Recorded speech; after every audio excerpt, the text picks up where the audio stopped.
Okay, we'll go ahead and call this meeting to order. If you please rise for the Pledge of Allegiance.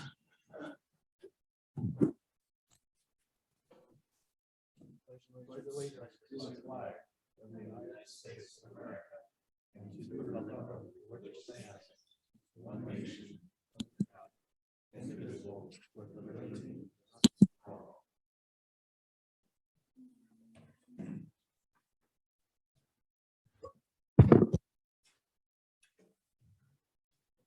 We'll just hang on a minute until Catherine gets situated. When you're ready to.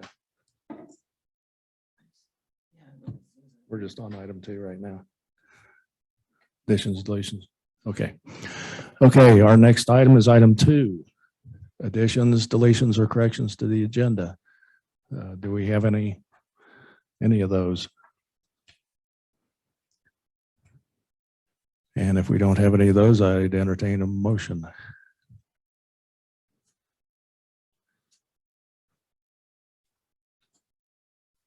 I'll make a motion that we approve. I move that we approve the consent agenda. No, this is just our regular agenda, not the consent. The regular agenda, sorry. Yeah. I move that we approve the regular agenda. Okay. I second that. It's been moved and seconded that we approve the agenda for tonight's meeting. All in favor, say aye. Aye. Aye. Were any opposed? No. Our next item is item number 3. Person's presence to speak on items that are not on the agenda. Do we have anyone who was wanting to speak, or do we have anyone that's wanting to fill out the form? Don't we have the form there? I advised Mike that he did not need to fill out the form, but I believe he wants to say something. Yeah,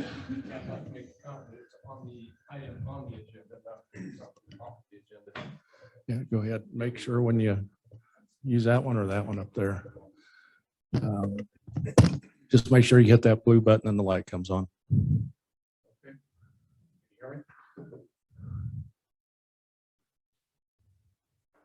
One, two, three. Use that one. All right. Can you hear me now? Yeah, We got you. I just wanted to comment on the, looks like item number 8, short-term rental discussion. I know you're not going to make a decision tonight, but I just wanted to get my 2 cents worth in. What I'm hoping that you can do is not use the sledgehammer to swat a fly. If we've got 5% of the short-term rentals causing problems, I hope you can focus on a solution that takes care of that 5% and takes care of the problem, but doesn't add a financial or management burden to the other 95% that have short-term rentals. So we have 2 and have never had a problem. Have great guests. We have actually a notebook on our kitchen table that says, here's what you need to know. And it says, don't do this and do that. And we've never had a problem. And if we did, we'd go kick them out. So I think something simple that addresses the problem, but doesn't spread across all 60 or so short-term rentals would surely be advisable. Hope you can find that solution. That's all I have to say unless you have questions for me. Okay. Thanks. Thank you. Thank you.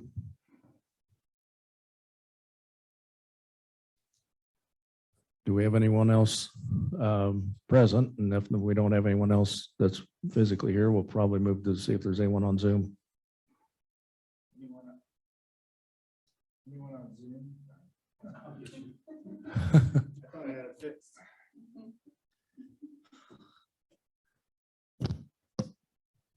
Anyone on Zoom have public comment?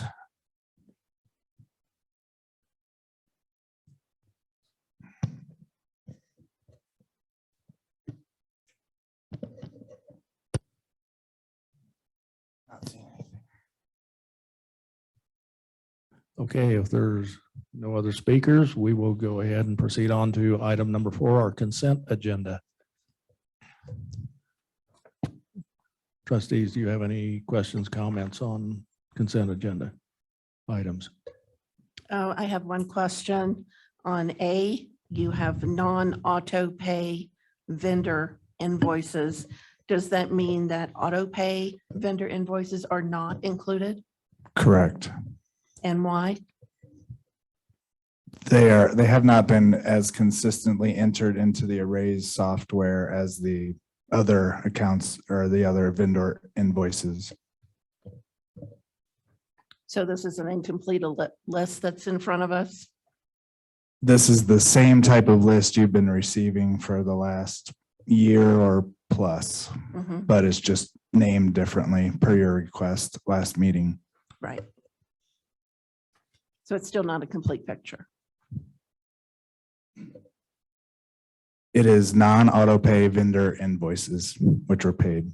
That's what it is.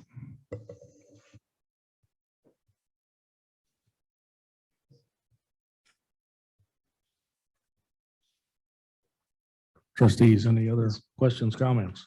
Yeah, is it so much the issue that there's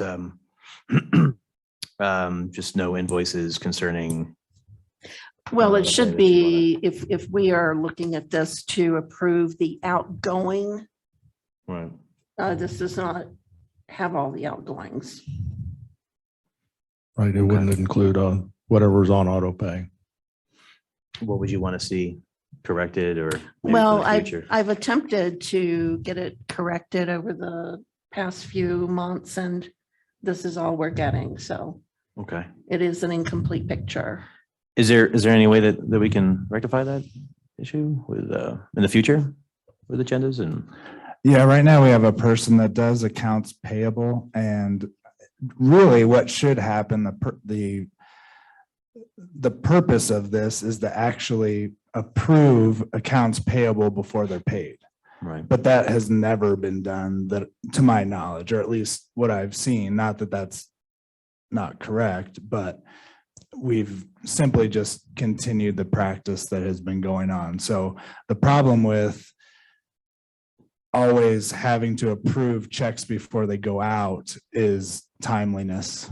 When the board had only met once a month, which had occurred quite a bit in the past, then we'd have a lot of late payments. And so there's this kind of fine line between, are we paying things on time, or do we always have to actually wait to pay? The way it's been done, from what I can tell for the last couple of years, is that it's been presented as the accounts payable, as Sunday corrected last time, to be approved. But it's really what we're giving you is these are the invoices that we have paid in the last period. That's noted up there. Are those transactions transparent for the public at all on the? They're on not the site? published on the website, no, but Yeah. they could be, at any time we could receive an Open Records Act for Okay. whatever. Is that something we could voluntarily kind of just take care of and? I mean, they're on the minute. This is all public information. So, I mean, it's on the web. This is on the website. You know what I mean? The specific accounts and everything that are paid This are exact, usually on. Yeah.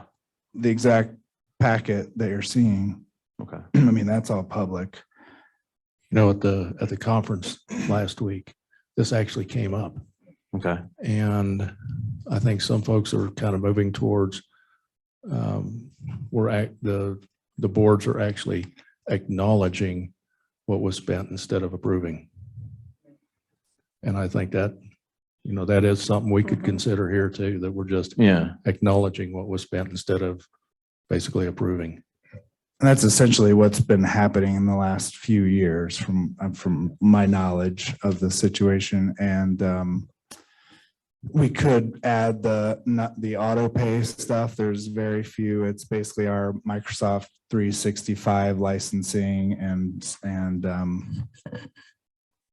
Zoom, some of the smaller like online subscription based things that we have. But it's minimal. Like it's not like, we don't have major expenses on auto pay. That's really only, the stuff that we really need to make sure doesn't lapse as far as day-to-day business goes.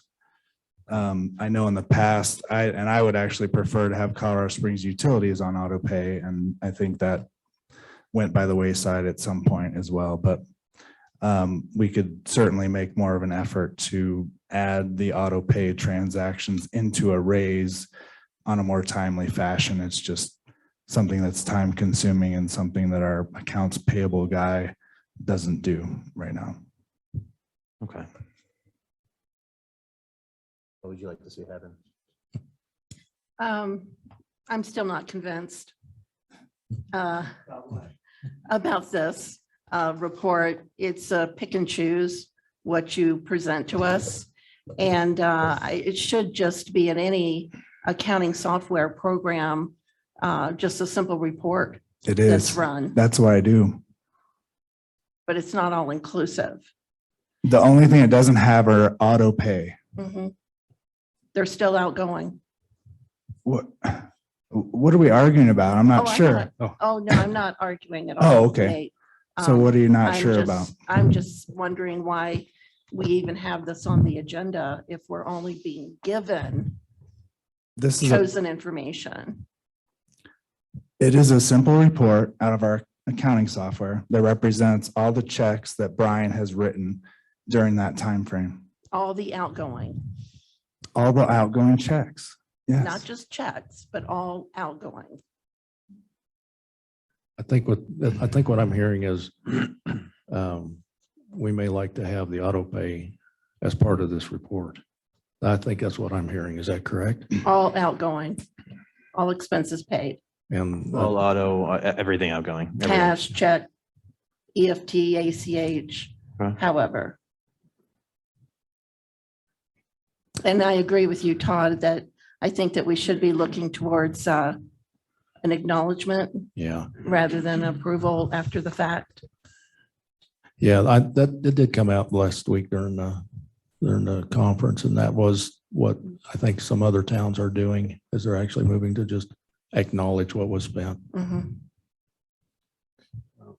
So it sounds like most of the auto pay would be the same amount every month. I know that wouldn't be true if it was utilities probably, but the rest of them, like the 365 and the other Zoom, it's not like it changes from month to month. It's like a flat rate. Correct.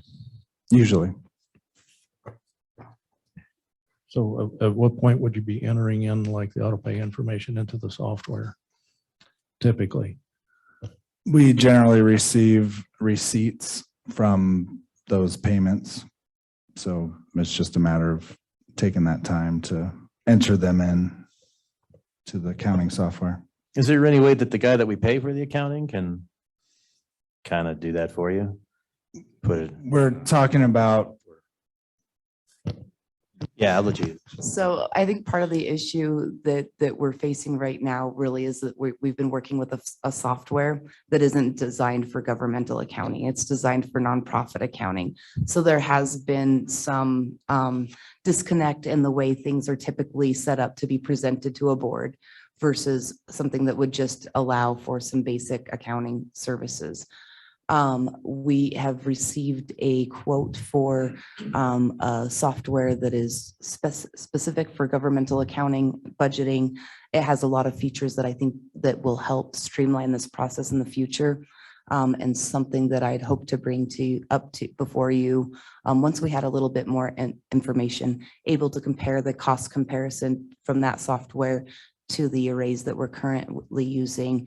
And then also there will be some fees for transitioning. But it was something that I was hoping to bring up as we get closer to our budget sessions in the next couple of months. And I think that these conversations are ones that we will want to have to be able to better increase our efficiency and better help paint the story of what's happening so that it's easily understandable for you all and captures all the information that you're hoping to have. So I think in the meantime, we can certainly, I'll work with Brian to get these numbers entered to where it paints a fuller picture for your next meeting. And if you would like to table that item A on the consent agenda, we will adjust that report and bring it back to you at your next meeting.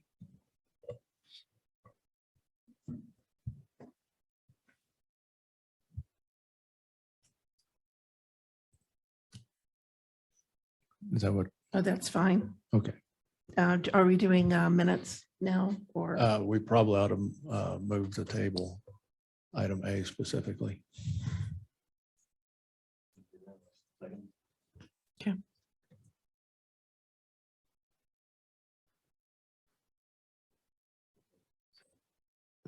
You need a motion. Yeah, To we need table a motion. A You in the can consent, table specifically just item A. item A in the consent agenda. I would motion to table the consent agenda, item A specifically. On the non-auto pay vendor invoices paid from June 4th to 2022, June 27th, 2022. For further discussion in the next board meeting.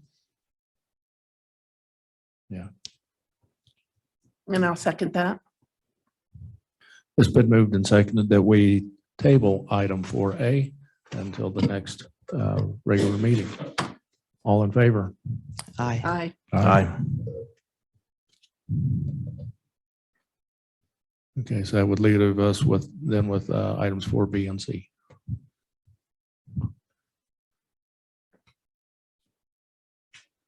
Trustees, do we have discussions on items 4B or C? I have an addition on C, the minutes from June the 16th.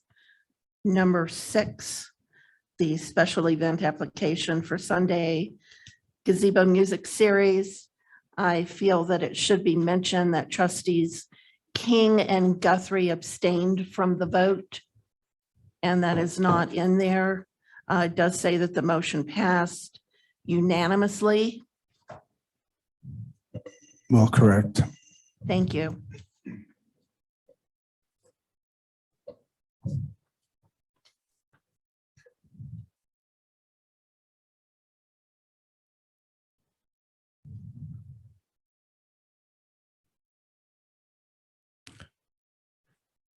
Are there any more questions or comments?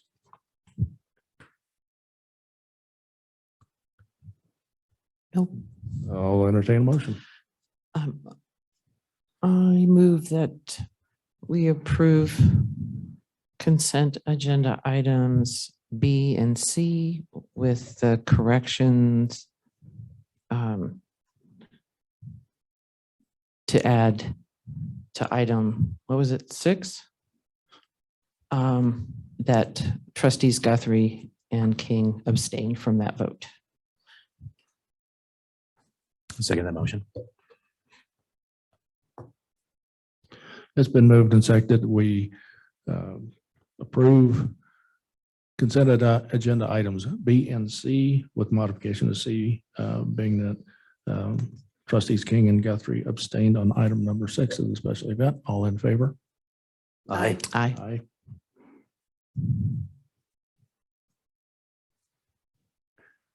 Okay, item 5.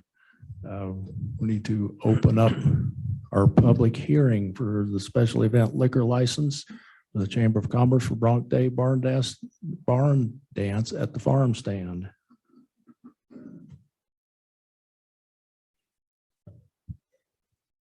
So it's opened at 7:20. Does anybody have any public comment about the special event liquor license? Anyone online have any public comment?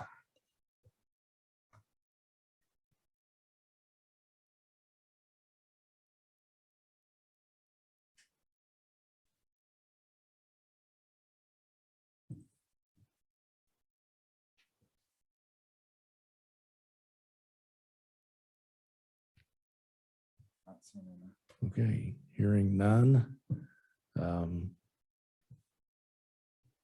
Trustees usually get a chance to speak during the public hearing on that. Or do we Anyone wait? can make comment. Okay.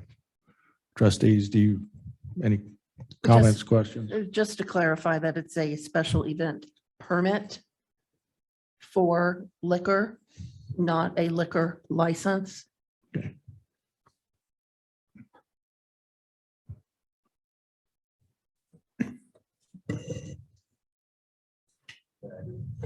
Yeah. It's my understanding that a liquor license is specific to a location that it operates consistently versus a special events permit for liquor, which would be for a specific date and time.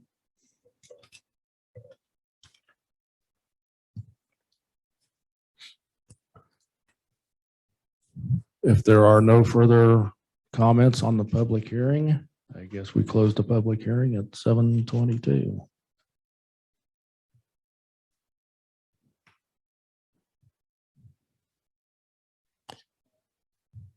And I plan to abstain from the vote on this since my name's on the permit.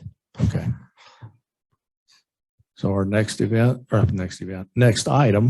would be the item number 6, the special event liquor license for the barn dance at the farm stand. Is there any further discussion? And if there's no further discussion, I would entertain a motion. I would motion to approve the liquor license for the special event, the Bronc Day Barn Dance at the farm stand. I'll go ahead and second since we're going to be a little shorthanded on the vote. It's been moved and seconded with trustee Guthrie abstaining, that we approve the liquor license for Chamber of Commerce Bronc Day Barn Dance at Farm Stand. All in favor say aye. Aye. Aye. Aye. Okay, moving on to item number 7, Parks, Recreation, and Trail Advisory Committee crosswalk request. We'll go ahead with a staff report on that.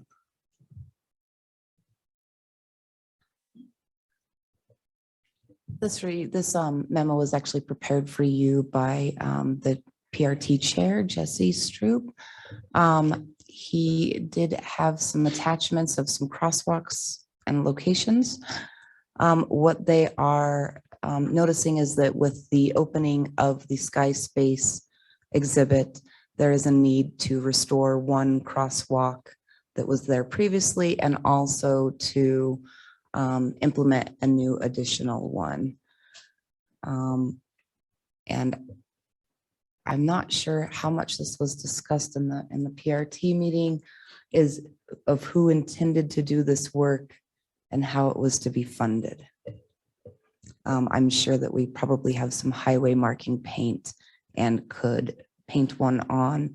However, I feel that the way that crosswalks are usually constructed to where they last for a long time, more than just one season of plowing and street cleaning, it ends up being a process in which they heat the material as they're putting it into the crosswalk. That's typically pretty expensive, not something that we had budgeted, but we can certainly work with our public works crew to put in something. Was that the hope? That was the, Okay, perfect. just for the simple, it was basically safety Okay, of the people walking. thank you. Thank you for the clarification.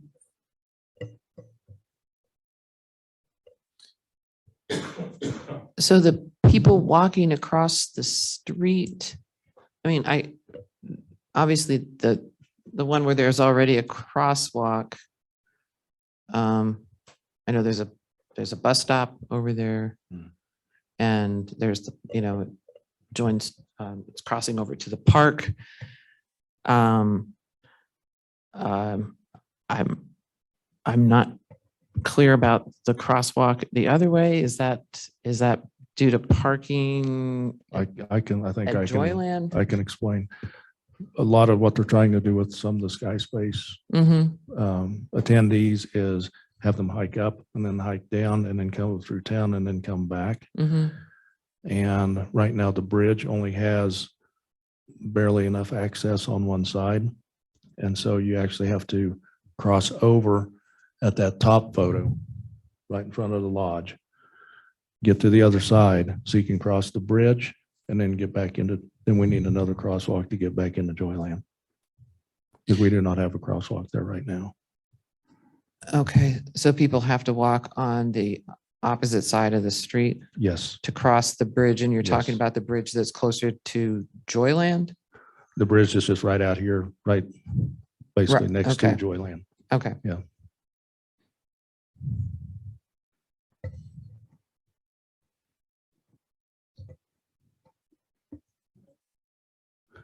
So they're just going to Trustees? put the crosswalk right on the corner. Is that correct? Just across the street?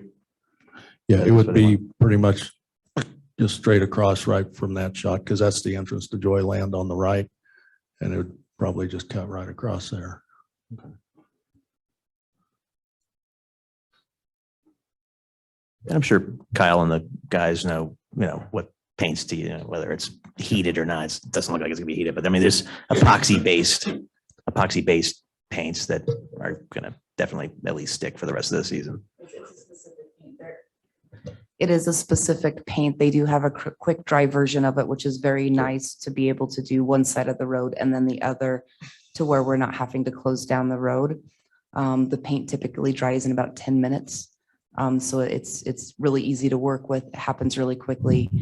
And probably something that I'll need to check their schedules to see how soon they'll be able to do it. If not, I feel like it's something that we can easily achieve with a little help from our friends and get it done. But there is going to be at least a minimal traffic impact there. And can we do those signs for the crosswalk? In-house? Mhm. Okay.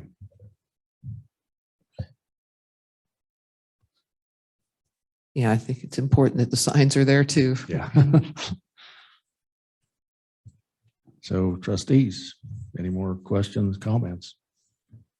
And if not, I'd entertain a motion.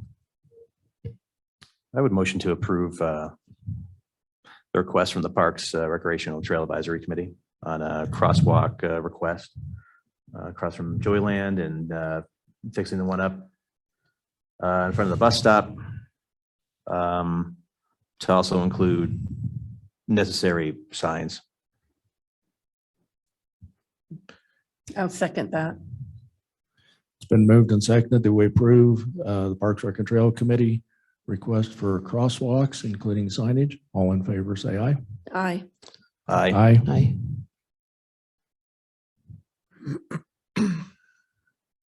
Okay, moving on to item number 8, information item on our short-term rental discussions. Staff, did you want to lead off with some things and then we'll. Thanks. I would welcome the opportunity to preface this a little bit. And it really, I think comes to light because we do have a couple of applications that for the first time since I've been here have had a little bit of friction between them and neighbors, and that friction has been expressed.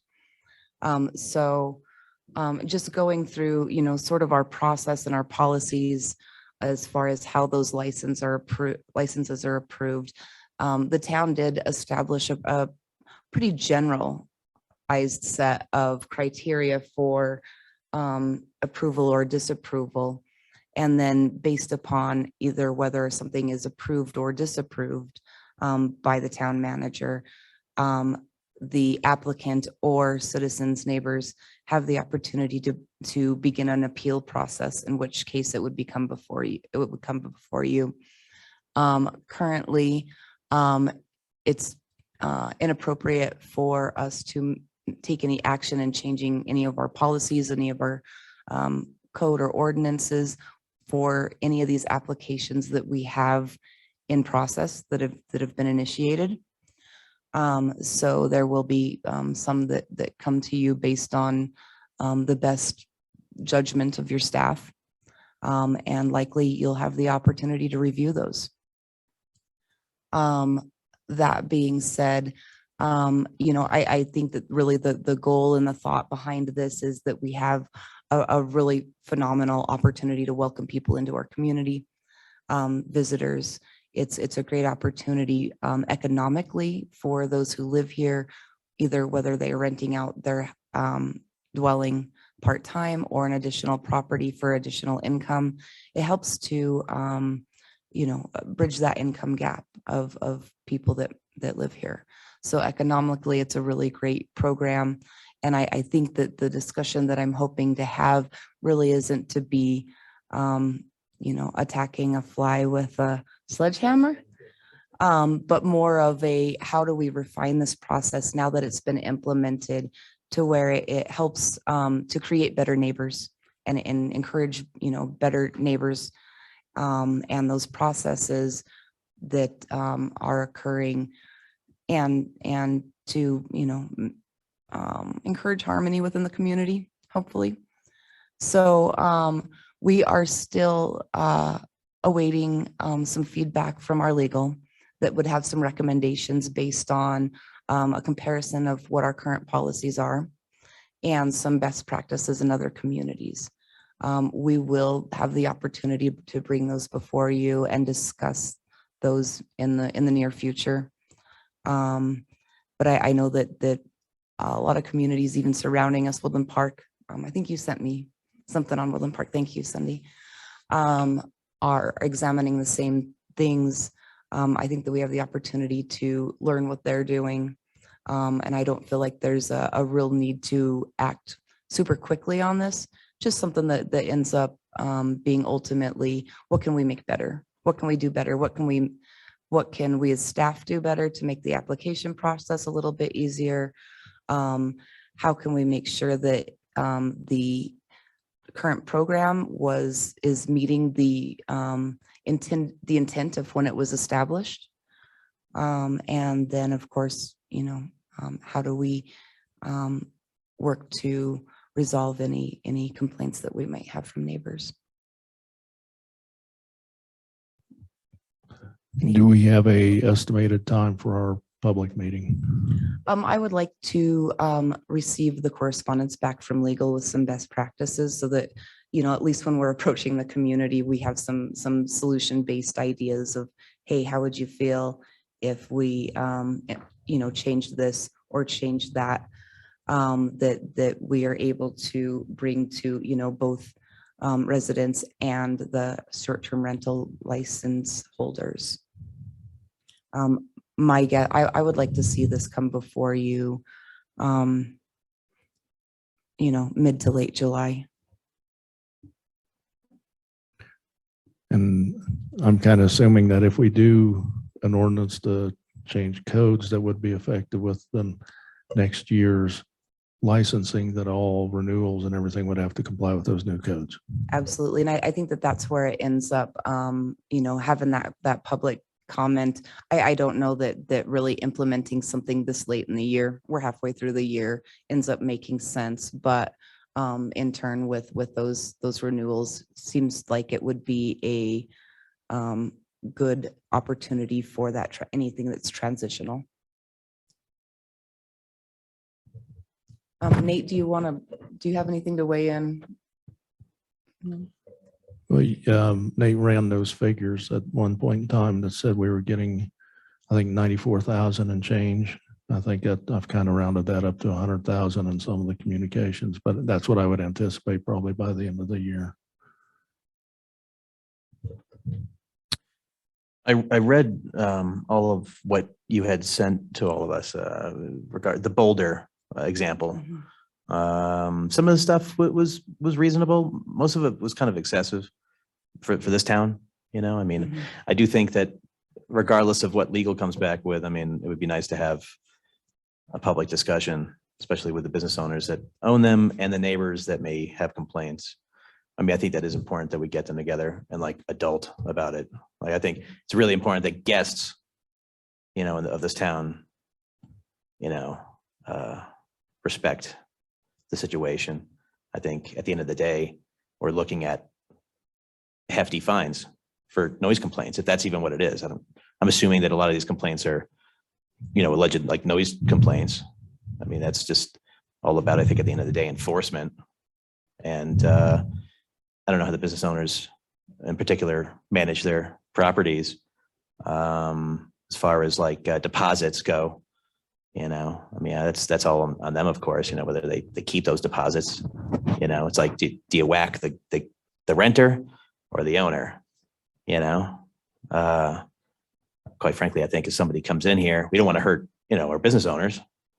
Somebody comes in here and, has a raging, party. I think that's easily enforceable with law enforcement without having to really go crazy with rewriting codes and all sorts of stuff. I mean, we should probably keep it a little simple, but of course we got to hear what legal has to say for the recommendations, of course. But I think that's a good start. Again, just enforcement. Yeah, I think know every time- I would like personally, and again, we have to go through the process, Yeah, but personally, if it plays out well, I wouldn't mind seeing us have a kit that goes with the license that includes certain things in the kit. Say, you come in and get a license, here's your kit. So, Yeah. now what those things are, could be several things. Could be several items. yeah. And I just hope it's not anything just really excessive. I'm not a big proponent of, it is kind of still like we the people, business owners. I really don't like the idea of big, government telling Yeah. I property think owners what to do, but to me, it's there has to all be some about sort of trying regulation. to achieve the balance. Yeah. And I agree with that. What's the appropriate balance? I would like to mention that not all of this is driven by recent complaints. It's just best practices that both Becky and I have learned about since we started, or, since in previous jobs that got the ball rolling. It's not all in response to recent complaints. Okay. Again, it would be a really great idea to get the residents that live in those immediate areas that are affected by it, and those owners of the properties, of the rentals, to I'm kind of curious as to what's happening. Well, I don't know. we'll have plenty of, I'm sure we'll probably have plenty of people show up for the public. Yeah, meeting. I hope we do it. I actually hope soon. we do have plenty of people show up. Yeah, I mean, it probably won't happen next meeting, where we just make a decision. I mean, I think we're going to have to listen to a lot of people. Well, and the beauty of refining this process is that, no town is the same. There's no canned product that is a one size fits all and accomplishes each town's needs identically. I think that when we're looking at this, it's more of a way to ensure that we've got good visitor experience, we've got good neighbors experience, and that if something is happening, that there's a way to mediate it that isn't, turning neighbors against each other, or having neighbors utilize their local town government as a way to retaliate. Yeah. Yeah, I just want to be careful because, again, reading that Boulder example, it was absolutely, the verbiage was very biased. They didn't want short-term rentals, period. I mean, that's clear in in that example. Again, this is the history of the town, of course. People coming here for better part of a century and a half, for some R&R and relaxation, and it's kind of the spirit of the community. But again, with that being said, I mean, we gotta listen to. I'm curious as to the residents that live around these short-term rentals. Like, what's happening? Are they trying to sleep all hours of the night and they're just awake? Because there's ragers and people drinking and having fires in the backyards and causing a ruckus. I don't know, but hopefully soon and get everybody together. Yep. When would you want to do that? Is that a part of this discussion as well right now? Well, I would So we can think, get the community together. I would think probably our next step is to have the public meeting Yeah. and sit down with the members of the public and try to identify issues and mitigations for the issues. Yeah. And, once we get those, you can almost a lot of times take that type of information and from that discern what we might need to update our code with. So currently we're just waiting for legal to come back at us before we listen to the, maybe perhaps what the public and. You may want to have that guidance just Okay. and some, some examples of some best practices that other communities have had to be able to deal with the types of complaints that we're receiving. And I think that ends up being prudent. If we were to look at doing a public meeting, none of this process is going to happen quickly.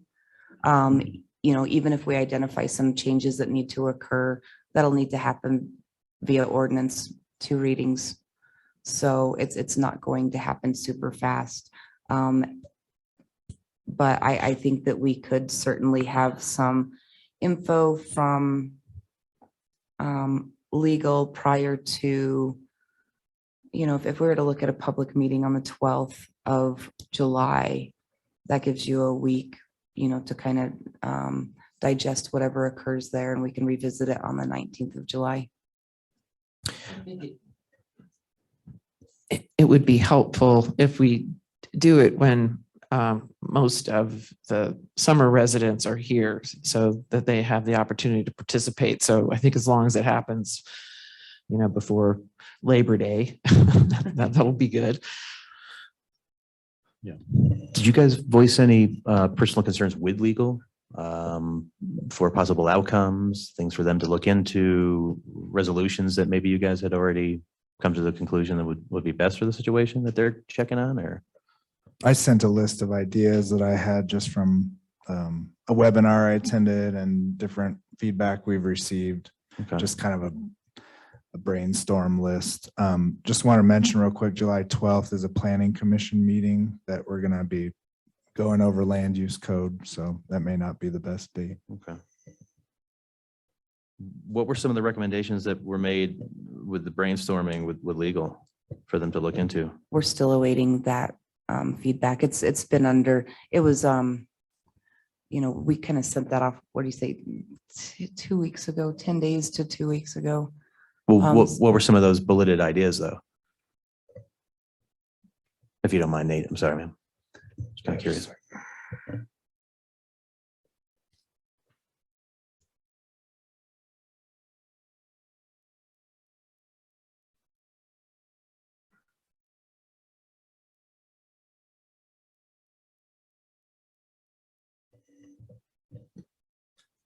A lot of communities perform mandatory inspections rather than the way our code states it. It's subject to inspection, but to my knowledge, no inspections have ever taken place. Idea of a use it or lose it. Basically, if you're not filling out tax forms quarterly, then within a certain period of time, then your license is subject to be revoked to allow someone else to have a license, which is generating money for the town. Specs for specific house rules, more details about parking plan specifications, a little bit better defined. Just kind of like Todd said, clear definition of informational packets, for instance, for fire mitigation purposes. Our code specifies proof of a sales tax license through the state, but for instance, Airbnb and VRBO both remit taxes on the property's behalf. So it's kind of a pain for a person to get a sales tax license if they're only using those two services, because it's kind of redundant because it's being taken care of by the vendors. Providing contact information of owners either to the public or direct neighbors, or just having them at town hall or in the marshal's office. Density requirements, official signs,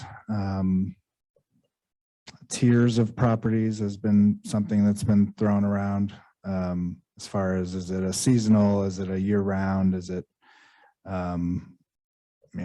things like that. Limits to how many one person or entity can own is another idea that's been thrown out there.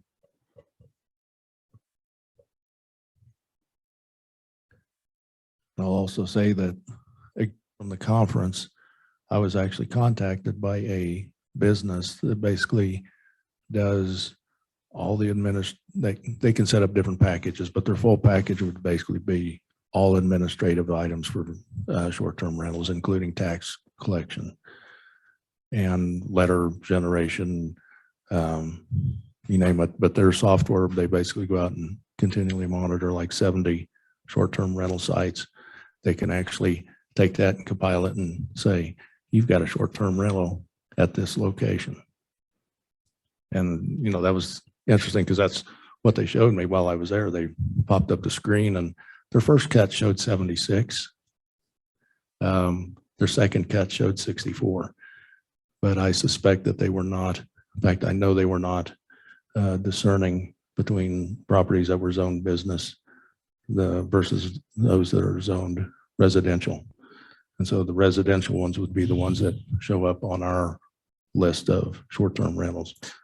I think that So- the properties with their software could also show up twice if they were listed at, you know, Airbnb and VRBO. Actually, they compile all of it. So that's, They said that their numbers could be off because of, did you see the same, yeah. same outfit? Yeah, and my understanding is we already have some software that's doing the combing for. I don't know if that was part of the promise from Unirevs, which is what we use right now. But to my knowledge, they've not ever notified us of something that we don't have in the system. I don't know if that's something that was initially part of the package or promised or anything, but we can. It was talked about. I don't Yeah. know if it We ended can up being follow part up of the with that. contract.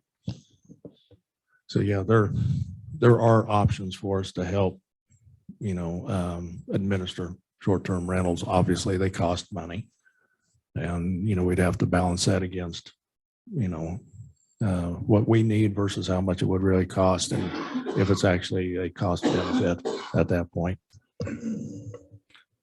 One of the other things that has come up as far as feedback from owners is the way our fee is, it's pretty awkward and cumbersome for the owners to calculate because it's $4.50 per room per night. And so you could, in theory, have situations where you're not renting out all the bedrooms in a place. So then the owners have to go through and figure out, okay, did I really have 2 bedrooms rented this night or 3 bedrooms rented? And it's a pain. So it's, I have a feeling we're not getting truly accurate numbers probably because of that. And so I think that's one thing that should be looked at is the fee structure, maybe go to more of a flat fee or. If we go something. to a flat, say a flat lodging tax, would that have to go in front of the voters?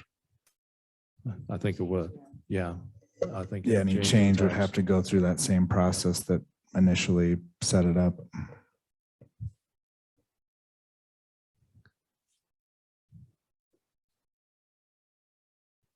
Hang on, I have to recognize. So trustees, any other discussion? I see we got someone in the audience that would like to address.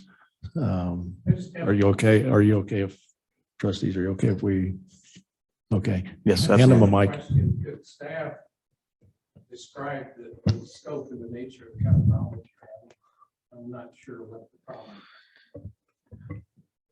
Here, do you want to have him ask that question in the microphone?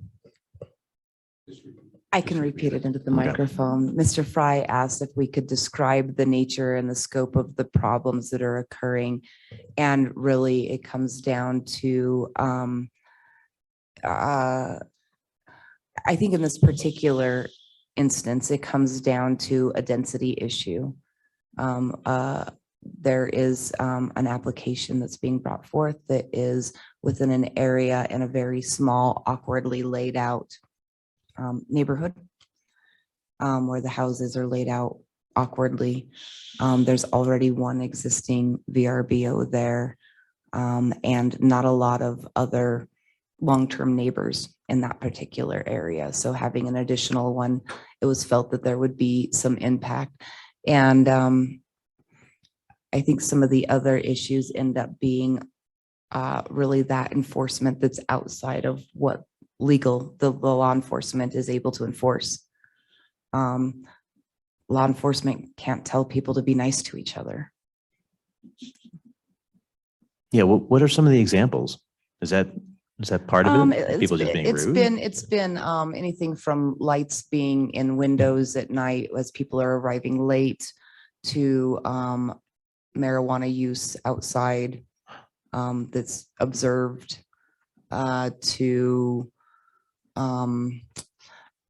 not respecting of driveways and parking areas and just simple security of having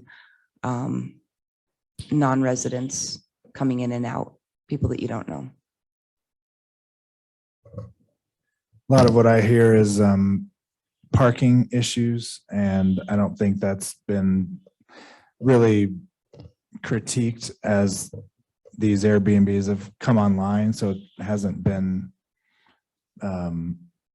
looked at evenly. And our code is very vague in terms of that. It just basically says, prove how your parking situation is not going to affect the right of way.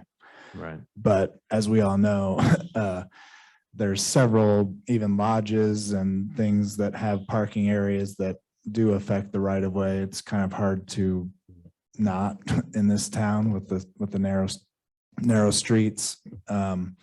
Very well, I don't know the numbers, but there are some obviously that have their own off-street parking, but a lot don't. They have the little cutouts that are sort of barely there, but they've been used as parking spots for years and years. And so how do you say, oh, well, that's okay for a resident, but that's not okay for an Airbnb use, so there's that kind of gray area. So just for me in managing the program, would help to have a lot more clarity and in the code itself to where Becky, when she goes to approve it, it's like she can see that checklist and clearly see, yeah, everything is definitely met and nothing is subjective, everything is objective. And also I think putting it down to a decision by one person is a little bit awkward sometimes, and especially in such a small town where everyone knows everyone and all that. I think it might be something to consider is having a board approval on everything, just so it's, or maybe not everything. There is an appeal process that we will be probably testing out in the near future. So see how that goes, but just one thing to consider, whether it should be an administrative approval by that one person or if it should be something looked at by the board. I suspect that we'll probably reach our limit of 60 probably in the next couple months would be my guess. And then so we'll get pressure on the process of, okay, now what? Do we have a waiting list? What's the process? Do we have people that aren't submitting taxes that have licenses?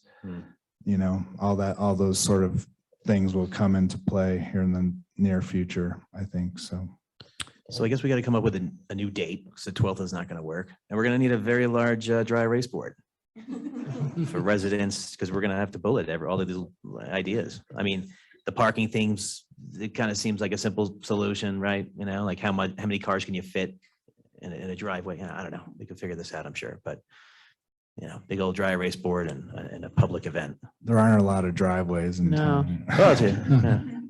That's a good point. No, Yeah, and yeah, I'd like to point out that anything in our code that's opinion-based for a decision is basically non-defensible. Yeah. You can't defend against it. Yeah. So So what days look good here that we can maybe we can just do one day, but I'm so glad you asked. this could be a very popular topic for at least maybe a couple or a few meetings. Well, wouldn't we want to hear the legal advice before having a meeting? I mean, it's kind of at the end of the day, like who works for who. we could But actually, yeah, maybe we could technically, I think, have a work session prior to the public meeting we could still where we- brainstorm. where We're we could just burning time. receive the information because we're not taking any action. Well, yeah, I mean, I really appreciate brainstorming, but at the same time, we don't need to reinvent the wheel. There, Hmm.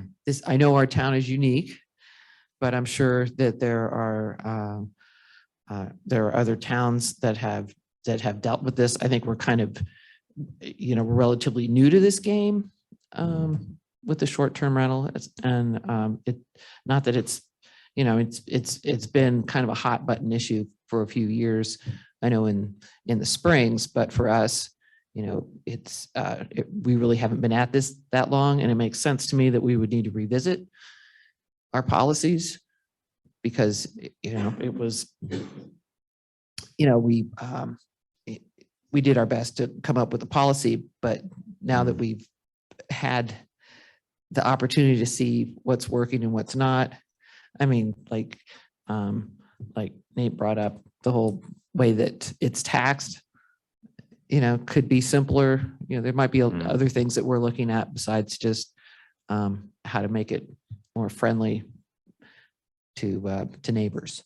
So it's mid-July that we're supposed to be hearing back from legal? Yeah, how does the 26th, it's a Tuesday, we could do an evening to be able to accommodate the 26th of July.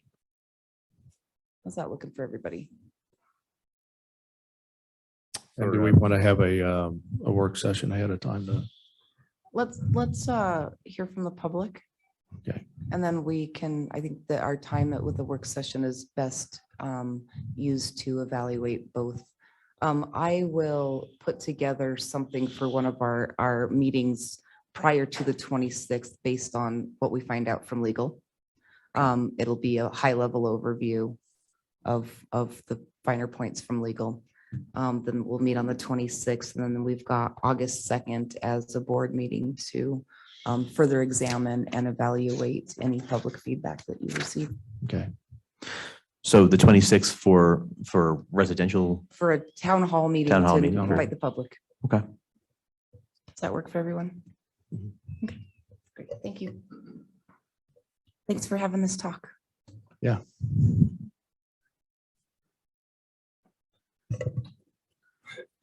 Trustees, do we have any more discussion on this item? If not, we'll go ahead and move on to item number 9, reports, and we'll go ahead and go down the line with trustees reports. I think I started that in last time, so we'll start with Kath this time. Oh, well, I guess I can make a short comment about the CML conference. I'm really glad I attended, and I really didn't know how valuable it would be to have the opportunity to meet with other people from various towns. We have lots of similarities, and there's just, the term networking, I think applies really in a meaningful way when it comes to municipalities, because there's all kinds of resources and knowledge and even personnel that end up being something that's shared and makes us all richer and more connected. And it was a very creative atmosphere. I thought for the seminars that I attended, I was inspired and looking forward to, in increasing those connections. And folks, it's very much a two-way street. People are really interested in what's happening here, what we're doing, what's working for us, and sharing similar experiences, needs, successes. Just a very positive experience, and I would recommend it to any board member. Or try to think who else was there besides staff, managers, mayors, trustees, council folk. Yeah, I think that was pretty much it. Yeah, so thank you for the opportunity. And I'll move to you, Nick, for the next. Nothing to report, although I do want to get in on that CML action this year. So, Sunday? Nothing. Okay, so I guess it falls back to me, and I also attended the CML conference last week. I brought Nancy along with me. And I've actually got pages of notes that I will compile, and I'll probably try to put a summary out in my newsletter for July. There were lots of things I picked up on, lots of little nuggets here and there. And got to meet some of the council members and mayor from Woodland Park. Of course, I've already met the mayor from Manitou Springs, and he and I at least recognize each other in a crowd now. But yeah, there are quite a few things. In fact, one of them that Nancy attended was about basically a co-op program that we may want to explore at some point in the future. Very, very interesting. And yes, I would like for board members who did not attend this year to maybe try to keep the slot open for next year. Because I got a lot out of it. Next year's up in the that fancy, I think it's the new conference center up by DIA. It's got a water park that actually has a lazy river going through it and whatnot. So I think that's where it's up next year. Let's see what other items. Obviously we are trying to get the pool ready to go. I think we'll probably see that in the staff reports. We spent the afternoon cleaning. It's getting close. The roads are probably going to be the next targeted item to get work done. And I'm kind of drawing blanks at this point. So I think I'll cut it off and we'll go on to any committee reports.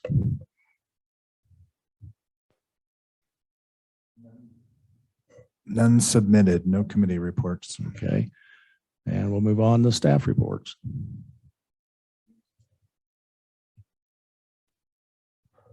Okay, so I've got updates on a few things. The co-swap fire mitigation progress is going well. The crews are, I see them drive up my street every day at the same time. So they're punctual, they're hardworking, very responsive to any concerns. They've implemented a nice GIS-based grid system that they're using to work the area. So they've got one team flagging trees, and then the other two teams basically coming behind doing the cutting.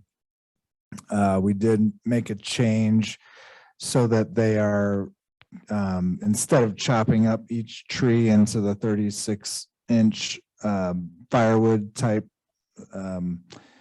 sections, they're leaving the trees whole, and so that will allow them to make a lot more progress in terms of cutting. And then we'll just have to figure out based on the fuel left on the ground how much we need to actually remove. We're going to liberally use the lop and scatter method, which has been used by CUSP on all the surrounding areas, all the Thomas area parcels that CUSP has worked on, as well as the Wallace Reserve. Those have been all pretty much lop and scatter with nothing taken out. So our grant says that where feasible, fuels are to be removed, but there's a lack of feasibility up there due to the terrain and the challenges of that. So we are just kind of waiting and to see what each area looks like before we plan on the next volunteer-based phase of fuel removal. Next week, because of the holiday, there'll be another Tuesday through Friday work week. So I'll try to put up some signs to notify people of that. There have been reports of some hikers still going through there despite the gates. No negative interactions, but the crews do have to turn attention to those people and tell them that they might get hit with a tree if they continue. So they've been successful in positively leading them out, I guess, from there, but definitely some signs of people going up and over those gates that we put in. Audit was rescheduled for next week, so we're trying to kind of get our ducks in a row for that. Court is going to be held for the first time next week, first time in about a year and a half, from what I could tell. And so been working on getting prepared for that. Planning short-term rentals, there's 47 active licenses, 4 or 5 pending applications. Seems like word's getting out that the limit is being reached, so there's a little bit of a scramble going on, it seems like. And likely you will have one appeal on one of the pending applications come before you, most likely in next meeting. Land use code extension was applied for after kind of going back and forth on that a little bit, and it was granted. So that's been extended to December 31st, 2022.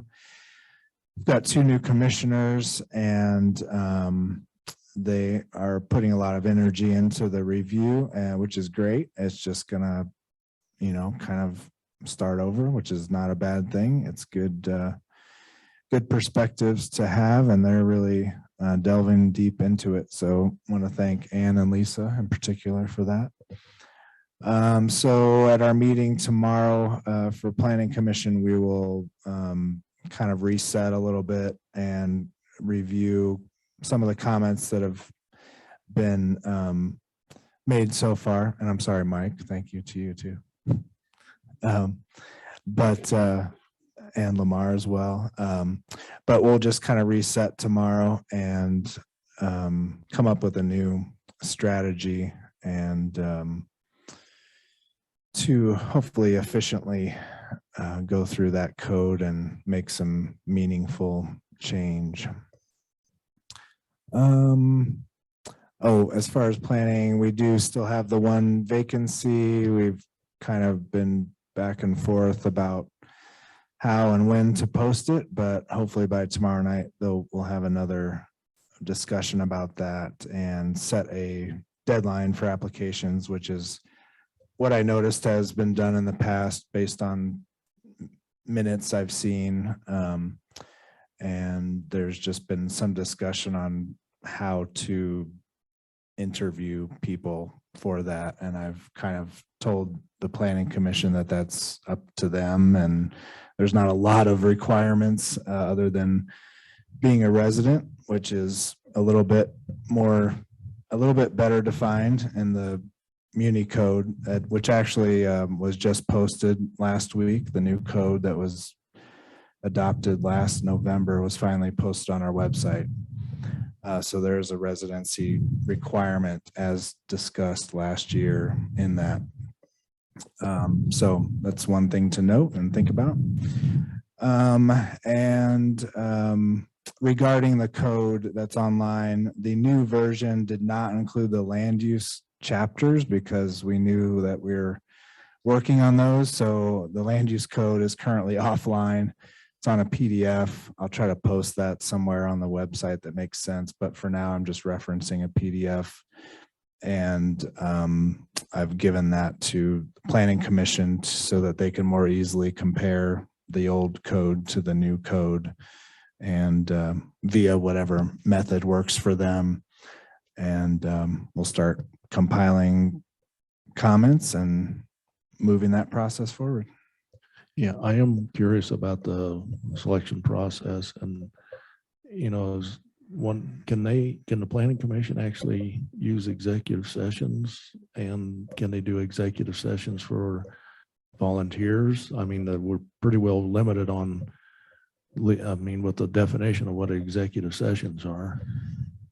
I don't know if they can. I think that it's not been used in that capacity. As far as I know, they just sort of do the interviews during the meetings. And I mean, from what my experience with it, I was on the planning commission for a year as well, but there's never been competition. There's always sort of been the number of applicants for the vacancies, and it's sort of lucky to get that. So I haven't experienced a situation where there are 4 people applied for 2 positions. So in that case, the planning commission, in my view, just has to make a tough decision at that point. That's kind of been the holdup. I think they're waiting for more clarity from staff, but I don't think we can really give more clarity. The town code just says you must be a resident. That's it. And, you submit your application with your resume or whatever you want to include, and the planning commission can go from there. Unless you have some other. Typically, your executive sessions are reserved for personnel issues, hiring and firing of employees. That to me doesn't mean volunteers, as well as property acquisition. And I'm having a hard time thinking of a situation where a planning commission would need to participate in either of those. Appreciate that. Next. That's all for my report. Okay. Thanks, Nate. So just a few updates. We do have 2 positions that are currently posted, and we're accepting applications for the deputy marshal as well as for the town planner. The Stilling Basins project, we have been working with the PPRTA as discussed at our last meeting. A couple of changes there in that it was anticipated at the beginning that we would be pursuing a loan from El Paso County. This is not a loan that we're taking out. It's really the use of our capital allocations from 2023 to supplement the remaining of the project. This will actually end up going before the CAC board as well as the board of directors of the PPRTA in the coming weeks to instead be able to utilize some funding from their capital reserve to be repaid in 2023 out of our tax revenues that would have been allocated to the town. We are requesting a little bit of additional funding in addition to that need to supplement that fund because there's a large portion in the sum of around $150,000 that is reimbursable through CSU per the town's agreement with CSU. But in order to not have to take out a loan with the bank, this will help to keep some cash flowing so that we're not in that situation. So I want to thank Andre Braken, who is our contract engineer, for helping to navigate that process. It's been a little bit complicated. And also thanks to Rick and Bev at the PPRTA for their guidance and support. The Gazebo Lake project, we did have a little bit of an audit with CDBG, our program administrator through El Paso County. Delilah, I'm not remembering her last name now, came down and did do a little bit of an audit. They have to help to make sure that we're complying with HUD guidelines and working with the contractor, as it is some federal funding going into that. Overall, the project is going quite well. The first portion of the wall was replaced, taken out and replaced. The lowering of the lake seemed minimally invasive, a little funky for a minute, but minimally invasive, and it seemed to recover well. The contractor will continue to work on some components that will be more surface components over the coming weeks. And then we do have a block of time in August, once the chamber events have completed for the year, to do the remaining work with the retaining wall as well as the stream feature. So looking forward to that, and looking forward to being able to have some sort of a ribbon cutting down there. Thanks to all who attended the fitness court ribbon cutting. The Wi-Fi is up and it's working okay there, but we are on some loaner equipment until the booster that we need comes in. It's not a booster, but it's something that will improve that signal to the fitness court, but really fun event there. And we talked about our stilling basins project. Public Works, want to thank them for their efforts at the pool today, as well as our volunteers from the PRT who showed up. Got a lot going on there. We did encounter some additional issues with some of the piping that had to be replaced down there, and a couple of other components that have put us behind in being able to open as we'd anticipated. Really, we are hoping to begin to fill the pool tomorrow, and then it will take some time to achieve a full pool with the well being down. We'll be filling it with just the 1-inch hose that comes out that has been treated. I did contact our fire chief today, and he said that filling it from a hydrant, the last time that they did that several years ago, ended up having water in the pool that was discolored. And it took several days for the filter system to clean that out well enough for it to be able to be treatable. Because it hasn't been up in a few years, I really don't want to stress out our filtration system in addition. So we kind of had to make that decision to go ahead and delay opening, and we hope to have it open by next weekend, not this weekend. Appreciate your patience, the community's patience on that. I know that it's something that everybody was looking forward to, but we'll work through it.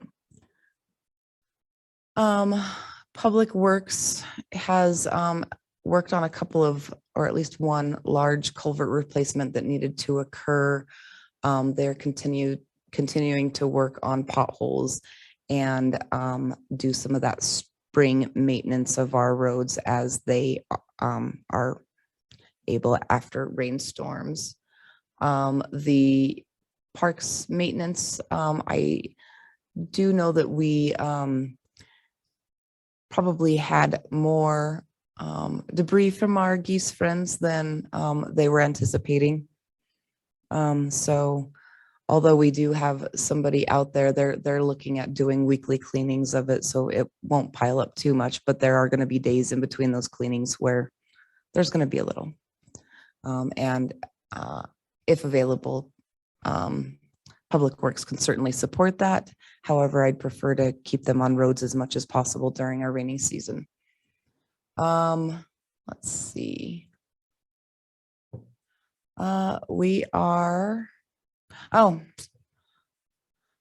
CPW, Human Bear Conflict Resolution Program grant application, we are awaiting to hear back from them, and we will hear back and have a formal announcement tomorrow that it'll be made by the governor. So that will go out on social media. Our PPRTA 3 ballot questions would like to thank Craig and Ann and Andre for helping, and Todd for helping to refine and put some narrative behind those ballot questions.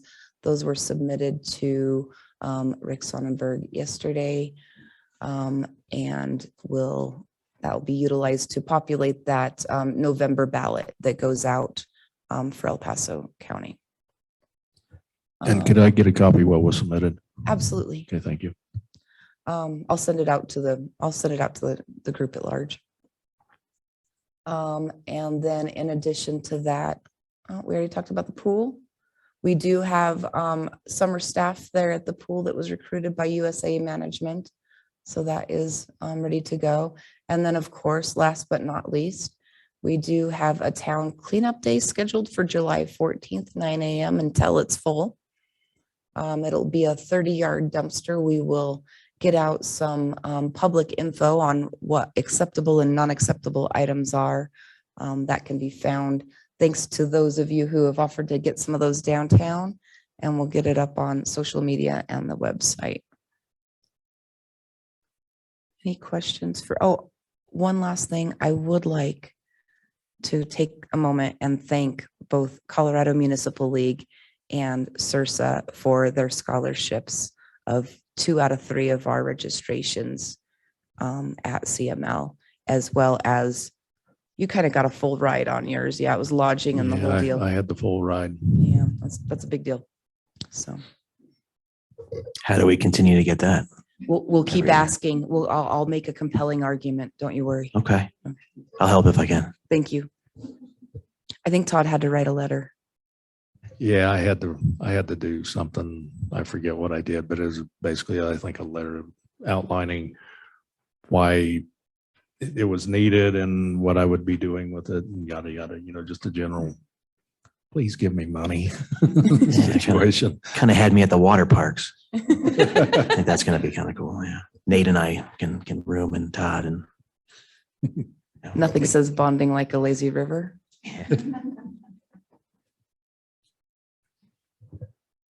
Okay, if that's it for reports, we'll move on to item number 10, correspondence. Do we have any correspondence items?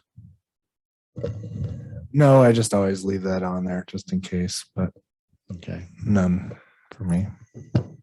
That does bring up a question. If we get emails, should we be sending those in for correspondence? If they're addressing the board, the board, the whole board, for sure. Okay, If it's an email that's to you directly, that is, an inquiry, an opportunity for you to have that one-on-one conversation, I don't think it's necessary. okay. Because I'm getting things even on social media, but they're mainly just questions type stuff. Okay, if there's no correspondence, reminder, I will be doing the mayor's conference on Sunday, July 3rd at noon. And then following my presentation and questions, it'll be the Fire Mitigation Committee up giving presentations. Encourage everyone to attend. And with that, it is 8:24 and we are adjourned.